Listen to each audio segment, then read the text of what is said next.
Assalamualaikum warahmatullahi wabarakatuh. Perkenalkan, nama saya Dila Amelia Putri dari Prodi S1 Teknik Elektro A, offering E29. Di sini saya akan menjelaskan mengenai politik dan cinta tanah air dalam perspektif Islam. A. Politik dalam perspektif Islam. Politik Islam dapat dimaknai aktivitas politik sebagian umat Islam yang menjadikan Islam sebagai acuan nilai dalam solidaritas berkelompok.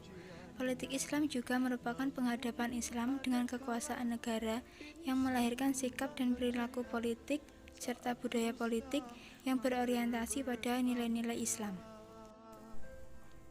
Tujuan politik Islam, Ikmatuddin wa siyasatut dunia, menegakkan agama dan mengatur urusan dunia yang menjadi ladang bagi kehidupan akhirat.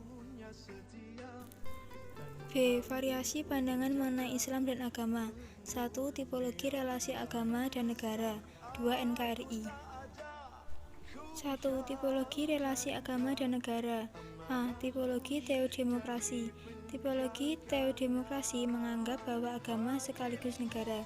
Kelompok ini disebut juga Islam politik al-Islami Asyasi karena menganggap politik sebagai bagian integral dari Islam.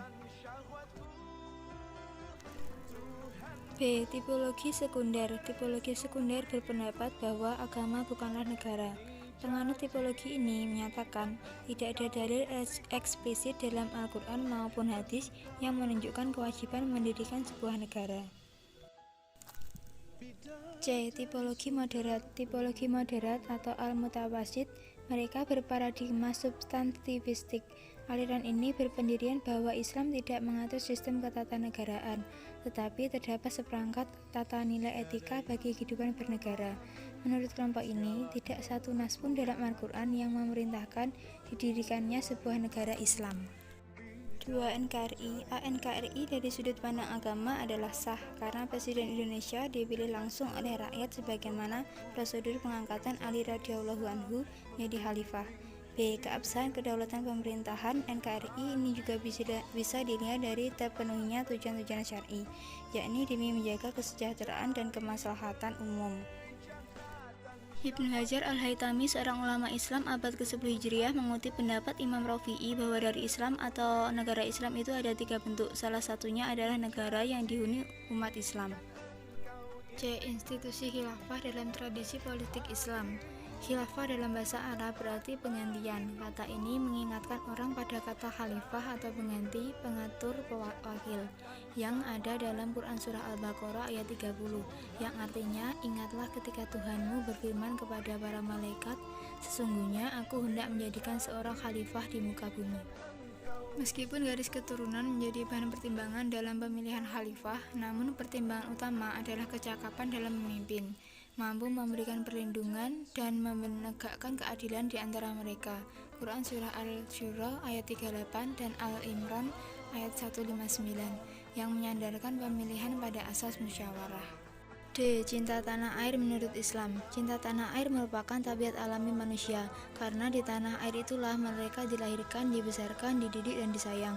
Kecintaan terhadap tanah air akan menimbulkan semangat nasionalisme, yaitu kesadaran dan semangat cinta tanah air.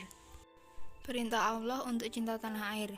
Dan ingatlah ketika Ibrahim berdoa, ya Tuhanku, jadikanlah negeri ini negeri yang aman sentosa dan berikanlah rezeki dari buah-buahan kepada penduduknya yang beriman di antara mereka kepada Allah dan hari kemudian. Quran Surah Al-Baqarah ayat 126. Dalam konteks saat ini, wujud cinta tanah air dapat dilakukan dengan cara 1. Melawan korupsi, jujur, taat pada peraturan, seperti pada Quran Surah An-Nisa ayat 59. Yang kedua, cinta damai, anti minuman keras, anti narkoba, dan anti judi. Quran Surah Al-Maidah ayat 90. Ajaran untuk cinta tanah air sesuai dengan isi pesan dalam konsensus kebangsaan, yaitu Pancasila, Undang-Undang Dasar 45, NKRI, dan Bhinneka Tunggal Ika. Sekian penjelasan dari saya, kurang lebihnya saya mohon maaf. Terima kasih. Wassalamualaikum warahmatullahi wabarakatuh.